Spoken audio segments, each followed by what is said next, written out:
പ്രിയമുള്ള പ്രവാസി സഹോദരി സഹോദരന്മാരെ, ഇന്നും നിങ്ങളുടെ മുന്നിൽ വരുന്നത് പ്രവാസി പെൻഷനുമായി ബന്ധപ്പെട്ട കാര്യങ്ങൾ സംസാരിക്കാൻ തന്നെയാണ്. കാരണം നിങ്ങൾ നമ്മുടെ നാടിൻ്റെ ഇന്നത്തെ അവസ്ഥയിൽ നമുക്കെല്ലാവർക്കും തൊഴിൽ നൽകാൻ കഴിയുന്ന ഒരവസ്ഥ അല്ലെങ്കിൽ ഒരു സാഹചര്യം നിലവിലില്ലാത്തത് കൊണ്ട് നമ്മൾ വിദേശത്ത് പോകുന്നു. നമ്മുടെ കുടുംബം ഒന്നുകൂടി മെച്ചപ്പെടുന്നതിന് വേണ്ടിയും സാമ്പത്തികമായി മെച്ചപ്പെടുന്നതിന് വേണ്ടിയും നമ്മുടെ കുട്ടികൾക്ക് നല്ല വിദ്യാഭ്യാസം ലഭിക്കുന്നതിന് വേണ്ടിയും മറ്റുള്ള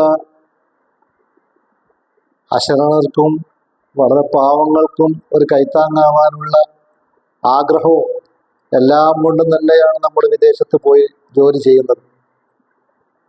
ഇതെല്ലാം ഒരു ഭാഗത്ത് ശരിയാവുമ്പോൾ നാളെ നമുക്ക് ഒരു റിട്ടയർമെന്റ് പ്രായം വരാനുണ്ട്. ഏകദേശം 60 വയസ്സ് ആവുമ്പോഴേക്കും ഇതിലിടക്ക് നമുക്ക് പല സ്ഥലങ്ങളിലും ജോലി ചെയ്യേണ്ടി വരും. നമ്മൾ ചെയ്തുകൊണ്ടിരിക്കുന്ന സ്ഥലത്തായിരിക്കില്ല നമുക്ക് ജോലി. അങ്ങനെ ജീവിതം മെല്ലെ മെല്ലെ മെല്ലെ ഗൾഫുകാരെ സംബന്ധിച്ച് പറയുകയാണെങ്കിൽ ഒരു ചൂടും ഒരു തണുപ്പും കഴിയുമ്പം 1 വർഷം കഴിയും. അങ്ങനെ ചൂടും തണുപ്പും മാറി മാറി മാറി മാറി നമ്മുടെ ജീവിതം അങ്ങനെ പോയി 60 വയസ്സിലേക്കൊക്കെ എത്തുമ്പോൾ നമുക്ക് നമ്മുടേതായി നമുക്ക് എന്ന് പറയാനുള്ള സാമ്പത്തിക സോഴ്സ് ചിലപ്പോൾ ഈ പെൻഷൻ മാത്രമായിരിക്കും. അതുകൊണ്ട് ഇന്നലെ എനിക്ക് ഒരു ഫോൺ കോൾ വന്നു. നിങ്ങൾ ഇങ്ങനെയൊക്കെ സംസാരിക്കുന്നു എങ്കിലും 60 വയസ്സാകുന്നത് വരെ ജീവിക്കും എന്ന് എന്ത് ഉറപ്പാണ് നിങ്ങൾക്ക് തരാൻ കഴിയാം? ഒരു പ്രശ്നമില്ല. 60 വയസ്സിൽ കൂടുതൽ നിങ്ങൾ ജീവിക്കും എന്ന് ഒരു ഉറപ്പ് ഞാൻ തരാം നിങ്ങൾക്ക്. അപ്പോഴോ നടക്കോ? 60 വയസ്സ് വരെ ജീവിക്കൂ ഇല്ലേ എന്നുള്ളത് നമ്മളെ വിഷയമല്ല. 60 വയസ്സ് കഴിഞ്ഞും നിങ്ങൾ ജീവിക്കും എന്ന് ഞാനും പറഞ്ഞാലോ? അതിനും ഉറപ്പില്ല. അപ്പൊ ഇത്തരം സംസാരങ്ങളല്ല ഇതിന്റെ മറുപടി. അല്ലെങ്കിൽ എനിക്ക് വിളിച്ചു പറയേണ്ട കോള് ജീവിച്ചിരിക്കുന്നവര്, മരണപ്പെട്ട് കഴിയുന്നവർക്ക് ജീവിച്ചിരിക്കുന്നവരാണ് പിന്നെന്തെങ്കിലും ചെയ്യാനുള്ളത്. മരിച്ചവർക്ക് ഒന്നും ചെയ്യാനില്ല. അവർ സ്വസ്ഥമായി മരണപ്പെടുക, അത്രേ ഉള്ളൂ. ജീവിച്ചിരിക്കുന്നവർ ബാക്കി കാര്യങ്ങൾ ചെയ്തോളും. ആ മരണത്തിന്റെ കാര്യത്തിൽ അതിനപ്പുറത്തേക്ക് ഒന്നും ചെയ്യാനില്ല. പിന്നെ അതാത് മതങ്ങളിലുള്ള വിശ്വാസപ്രകാരം മക്കൾ പ്രാർത്ഥന, ഇങ്ങനെയുള്ള മുൻകാലങ്ങളിൽ ചെയ്ത സൽക്കർമ്മങ്ങൾ, ഇതൊക്കെ ആയിട്ടായിരിക്കും ഈ മരിച്ച വ്യക്തി പോവേണ്ടത് എന്നതൊക്കെ മതപരമായ കാര്യങ്ങൾ ഒരു ഭാഗത്ത്. ജീവിച്ചിരിക്കുന്നവർക്ക് 60 വയസ്സിന് മുകളിലും ജീവിതം കിട്ടില്ല എന്നൊരു ഉറപ്പ് പറയാൻ പറ്റില്ലല്ലോ. അങ്ങനെയുള്ള ആളുകളായി മാറാനുള്ള സമയം നമ്മുടെ മുന്നിലും വന്നുകൊണ്ടിരിക്കുകയാണ്. അതുകൊണ്ട് നിങ്ങൾ ഇപ്പൊ ജോലി ചെയ്തുകൊണ്ടിരിക്കുന്നതിൽ നിന്നും ഒരു മാസത്തെ ശമ്പളത്തിൽ ഇന്നത്തെ നമ്മുടെ ഇന്ത്യൻ റുപ്പീസിന്റെ മൂല്യപ്രകാരം 13 ദിർഹം ഉണ്ടെങ്കിൽ ഒരു മാസത്തെ പ്രവാസി ക്ഷേമനിധിയിലേക്കുള്ള അടവിനുള്ള 300 രൂപയായി. ഒരു 150 ദിർഹം കയ്യിലുണ്ടെങ്കിൽ അല്ലെങ്കിൽ എടുത്തു വെച്ചാൽ ഒരു വർഷത്തിനുള്ള പ്രവാസി ക്ഷേമനിധിയിലേക്ക് അടക്കാനുള്ള പൈസ കയ്യിലായി. ഏറ്റവും ചുരുങ്ങിയത് 500 ദിർഹെങ്കിലും ശമ്പളം കിട്ടുന്ന ഒരാൾ ഒരു 4 മണിക്കൂർ ജോലി എക്സ്ട്രാ ടൈമിനും എടുത്താൽ, ഓവർ ടൈം എന്നാണ് അതിൻ്റെ ഓമന പേര്, അതും കൂടി എടുത്താൽ ഒരു 800-850 ദിർഹം കയ്യിൽ വരും. അതിൽ നിന്നാണ് ഞാൻ നിങ്ങളോട് പറയുന്നത്, ഒരു 13 ദിർഹം നീ മാറ്റിവെക്ക്. നിന്റെ 60 വയസ്സിലേക്ക് നീ മാറ്റിവെക്ക്. എന്താണ് ഈ പറയുന്നത് എന്നറിയോ? ഈ ഒരു 60 വയസ്സിലേക്ക് മാറ്റിവെക്കുന്നത് കൊണ്ട് മാത്രമല്ല പ്രശ്നങ്ങള്.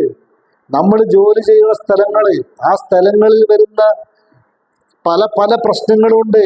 ആക്സിഡന്റ്, അപകടങ്ങള്, തീപിടുത്തം, കണ്ടില്ലേ? ദുബായില് ഒരു തീപിടുത്തം ഉണ്ടായതൊക്കെ നിങ്ങൾ അറിയില്ലേ? ഇങ്ങനെയുള്ള ഘട്ടങ്ങളൊക്കെ വരുമ്പം നമ്മുടെ മരണം നമ്മുടെ കുടുംബത്തിനൊരു ബാധ്യതയാവാത്ത രൂപത്തില് 4 ലക്ഷം രൂപ ഇൻഷൂർ കിട്ടാൻ, 4 ലക്ഷം രൂപ വീട്ടില് നമുക്ക് വല്ല അപകട മരണങ്ങളോ അല്ലെങ്കിൽ മറ്റ് എന്തെങ്കിലും കാരണങ്ങൾ കൊണ്ട് നമ്മള് മരിച്ചു പോകുമ്പോൾ നമുക്ക് ഇൻഷൂർ ആയിട്ട് കിട്ടുന്നത് നമുക്കല്ല, നമ്മുടെ കുടുംബത്തിന്. അതും അവർക്ക് തന്നെ ചെല്ലട്ടെ. നമ്മളേതായാലും കുടുംബത്തിന് വേണ്ടി ഒഴിഞ്ഞിട്ടവരാണല്ലോ. അതും അവർക്ക് തന്നെ കിട്ടട്ടെ. നമ്മുടെ മക്കളോ നമ്മളെ ഭാര്യക്കോ നമ്മുടെ അമ്മക്കോ നമ്മളെ ഉപ്പാക്കോ ആർക്കെങ്കിലും കിട്ടട്ടെ. അതൊക്കെ നിങ്ങള് മുൻകൂട്ടി ചെയ്തു വെക്കേണ്ട കാര്യങ്ങളാണ്. ജീവിച്ച് പോവുകയാണെങ്കിൽ നമുക്ക് ഉപകാരപ്പെടട്ടെ. പെൻഷൻ ഇന്ന് 3500 ആണെങ്കിൽ നിങ്ങൾ പെൻഷൻ വാങ്ങുന്ന സമയത്ത് ഇത് എത്രയാണ് എന്നുള്ളത് നമുക്ക് പറയാൻ കഴിയില്ല. അതാത് സർക്കാരിന്റെ കാലത്ത് അവരെടുക്കുന്ന തീരുമാനങ്ങൾക്ക് അനുസരിച്ചിട്ടാണ് പോവുക. ഇവിടെ നിങ്ങൾ മനസ്സിലാക്കേണ്ടത്, നമ്മൾ റിട്ടയർമെന്റ് പ്രായത്തിലേക്ക് എത്തുമ്പോൾ നമുക്ക് കൈത്താങ്ങായിട്ട് ഈ പെൻഷൻ വേണം. അതിന് നിങ്ങൾ 25 വയസ്സിൽ ജോലി ചെയ്താൽ നീ 30 വയസ്സ് വരെ അടക്ക്. എന്നിട്ടും ഉണ്ടാകുന്നോ? നിനക്ക് 60 വയസ്സാകുമ്പോൾ അത് കിട്ടുമല്ലോ. അതാണ് ഞാൻ പറഞ്ഞു കൊണ്ടുവരുന്നത്. എനിക്ക് നല്ല ആരോഗ്യമുണ്ട്, എനിക്ക് എന്തിനാ അവരെ പെൻഷൻ എന്നൊക്കെ ചോദിക്കാനൊക്കെ അങ്ങനെ തോന്നുന്നുണ്ടാവും. ഇയാള് പറയണ എന്തിനാ? ഇന്റെ ആരോഗ്യം നിനക്ക് അറിയാണ്ടാണ്, അതുകൊണ്ടാണ് നീ ഇതൊക്കെ പറയണേ. അങ്ങനെയല്ല മോനെ, 60 വയസ്സ് മുന്നിൽ വരാനുണ്ട്. തരട്ടെ പഠിച്ചോൻ, ആരോഗ്യം ആയുസ്സും തരട്ടെ. ആ സമയത്ത് ഞാൻ ഈ പറഞ്ഞ ഞാനുണ്ടാവും ഇല്ല എന്ന് പറയാൻ കഴിയില്ല. കാരണം എനിക്കിപ്പോ തന്നെ 62ആയി.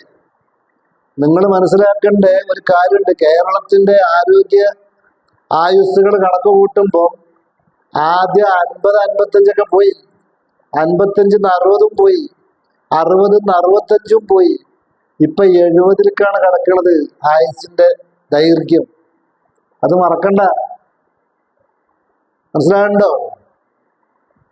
അതുകൊണ്ട് ഞാൻ ഈ പറയുന്ന കാര്യങ്ങള് നിങ്ങൾ പാസ്പോർട്ടിന്റെ കോപ്പി 2 കൊല്ലം ദുബായ് ഗൾഫിൽ നിന്ന് എന്ന ഇതിന് തെളിവായി വിസ അടിച്ചതിന്റെ ഒരു കോപ്പി, 2ാമത്തെ വർഷം കഴിഞ്ഞ് വിസ അടിക്കുമ്പോൾ അതിന്റെ ഒരു കോപ്പി വീട്ടിൽ അയച്ചു കൊടുക്ക്. എനിക്ക് അയച്ചു തരാനല്ല പറയുന്നത്, വീട്ടിൽ അയച്ചു കൊടുക്ക്. അവരൊരു 3600 രൂപ ചെലവിന് അയക്കുന്നതിന്റെ കൂടെ അയച്ചു കൊടുക്ക്. ഇത് കൊണ്ടുപോയിട്ട് പ്രവാസി ക്ഷേമനിധി വകുപ്പിന്റെ നോർക്കയിൽ പോയിട്ട് നിങ്ങളൊന്ന് അടച്ചിട്ട് അതിന്റെ റെസീറ്റ് വാങ്ങി വെക്കും. കുറച്ച് കഴിയുമ്പോൾ ഒരു നീല കളറുള്ള ഒരു കാർഡ് വരാനുണ്ട്, അത് സൂക്ഷിച്ച് വെക്കും. ഓരോ കൊല്ലം അവസാനത്തിൽ നിങ്ങൾ ഈ പൈസ കൊണ്ടുപോയിട്ട് അടച്ചൊരു 5 വർഷമായാൽ നാളെ എനിക്ക് അവിടെ വന്നിരിക്കുമ്പോൾ ഒരു 10-60 വയസ്സാകുമ്പോൾ ഗവൺമെന്റ് ഉദ്യോഗസ്ഥന്മാർക്കൊക്കെ കിട്ടുന്നത് പോലെ എനിക്കൊരു പെൻഷൻ കിട്ടുക എന്ന് പറഞ്ഞാൽ ചെറിയ കാര്യമൊന്നുമല്ല. അതുകൊണ്ട് ചെയ്താണെന്നാണ്ട് പറഞ്ഞാളേ. ഇനി വീട്ടിലിരിക്കുന്ന ഭാര്യമാര് ഈ ടെലിഫോൺ ചെയ്യുമ്പോൾ ഇടക്ക് ഇങ്ങനെ ഒരാൾ പറഞ്ഞിരുന്നത്, അതൊന്നും നിങ്ങൾ ശ്രദ്ധിക്കിട്ടാന്ന് ഇടക്കിടക്കൊന്ന് ഓർമ്മാക്കി കൊടുക്ക്. എന്നാ പിന്നെ എനിക്കിതിൽ ഇങ്ങനെ ഇടക്കിടക്കൊന്ന് പറയണ്ടല്ലോ. എന്തെല്ലാം കിടികിടി എന്ന് പറഞ്ഞിട്ട് നിങ്ങള് അതിന്റെ കൂടുതൽ ഇതാണ്ട് പറഞ്ഞു കൊടുക്ക്. അല്ലെങ്കിൽ ഒരു കാര്യം ചെയ്യ്, ചെലവൊന്ന് പിടിക്ക്. ഇന്ന് ആവോലി വാങ്ങണ്ട, മത്തിപ്പ തീരും വാങ്ങാൻ വയ്യ. ഇന്നത്തെ മീൻ വാങ്ങണ പൈസ മാറ്റി വെച്ചാൽ മതി, സാരല്ല. ഒരു ദിവസം മീൻ കൂട്ടിയിലൊന്നും വരാനൊന്നും പോണില്ല. അപ്പൊ അങ്ങനൊക്കെ ഇവിടെ ആക്കിയിട്ട് ഒരു 300 രൂപ മാറ്റി വെക്കാൻ നിന്റെ ഭാര്യ വിചാരിച്ചാൽ നടക്കും. അതുകൊണ്ട് നിങ്ങളോടും കൂടിയാണ്. ഭർത്താവിന്റെ കാര്യത്തില് നാളെ 60 വയസ്സാകുമ്പോൾ നിങ്ങൾക്ക് 2 ആൾക്കും ഉള്ളതിൽ കഞ്ഞി കുടിക്കാൻ പറ്റുന്ന രൂപത്തിലേക്കൊക്കെ എത്തും ഈ പെൻഷന്. അതാ പറയണത്. അതുകൊണ്ട് എല്ലാവരും, വിദേശത്ത് ജോലി ചെയ്യുന്ന എല്ലാവരും ഈ പ്രായഭേദമന്യേ 2 വർഷം ജോലി ചെയ്ത് കഴിഞ്ഞാൽ ആദ്യം ചെയ്യേണ്ട കാര്യം പ്രവാസി ക്ഷേമനിധിയിൽ അംഗത്വം എടുക്കുക എന്നുള്ളതാണ്. അതിൻ്റെ അംശാദായം 300 രൂപ വെച്ച് മാസം അടക്കുക എന്നുള്ളതാണ്. ഇത് ചെയ്യാൻ നിങ്ങൾ മറക്കരുത്. നിങ്ങൾ അവിടെ സിമെന്റിന്റെ പൊടി, എനിക്കറിയാം അവിടുത്തെ പൊടി എന്താന്നുള്ളത്, എല്ലാ പണി എനിക്കറിയാം. ഞാൻ 10-26 കൊല്ലം അവിടെ ചെയ്തത്. ഞാൻ വലിയ വൈറ്റ് കോളർ പണിയൊന്നല്ല, ലേബർ പണിയാണ് ഞാൻ ചെയ്തിരുന്നത്. എന്തിനാ കുറച്ച് പറയണത്? ലേബർ പണി 20 കൊല്ലം ചെയ്ത ഒരാളാണ് ഞാൻ. അപ്പൊ അതുകൊണ്ടാണ് നിങ്ങളെ നേരെ ഞാൻ ഇടയ്ക്കിടയ്ക്ക് ഈ വിഷയം ഇങ്ങനെ കൊണ്ടുവരുന്നത്. മറ്റുള്ളവരൊക്കെ ചിലപ്പോൾ സാമ്പത്തികമായിട്ട് ഒരുപാട് ഉയർന്നവരൊക്കെ ഉണ്ടാവും, അവർക്കൊക്കെ പലതും പറയാനും ഉണ്ടാവും. എങ്കിലും അവരോട് കൂടിയിട്ടാണ് അവസാനം 3500 അല്ലെങ്കിൽ ഇത് കൂടി വന്നല്ല 5000 ഒക്കെ ആകുമ്പോൾ നമ്മുടെ അത്യാവശ്യ കാര്യങ്ങൾക്ക് അതേ ഉപകാരപ്പെടുള്ളൂ. അതിനുവേണ്ടി നിങ്ങൾ തയ്യാറെടുക്കുക. തയ്യാറെടുത്താൽ മാത്രം പോരാ, ചെയ്തിക്കണമെന്ന് ഉറപ്പ് വരുത്തണം. ആ ഉറപ്പ് വരുത്തുന്നതിനോടൊപ്പം നിങ്ങൾ എൻ്റെ യൂട്യൂബ് ചാനൽ സബ്സ്ക്രൈബ് ചെയ്യുക. എൻ്റെ ഇത്തരം സംസാരങ്ങൾ നിങ്ങൾക്ക് ഇഷ്ടപ്പെട്ടാലും ഇഷ്ടപ്പെട്ടില്ലെങ്കിലും ആ രണ്ടഭിപ്രായം എനിക്ക് സ്വീകാര്യമാണ്. അതൊന്ന് അറിയിക്കുക. ഇടയ്ക്കൊക്കെ ഒന്ന് ലൈക്ക് ചെയ്യാം. എന്തെല്ലാം ലൈക്ക് ചെയ്യണം നിങ്ങൾ. ലോകത്തിലെ ഏറ്റവും വലിയ കാര്യങ്ങൾ വെറും തമാശയാണെന്ന് കരുതരുതിട്ടാ. തമാശ എന്ന് പറഞ്ഞാൽ നമ്മുടെ ആരോഗ്യത്തിന് വേണ്ടതാണ്. പക്ഷേ ആരോഗ്യം നിലനിൽക്കാൻ അകത്തേക്ക് ചെല്ലണം.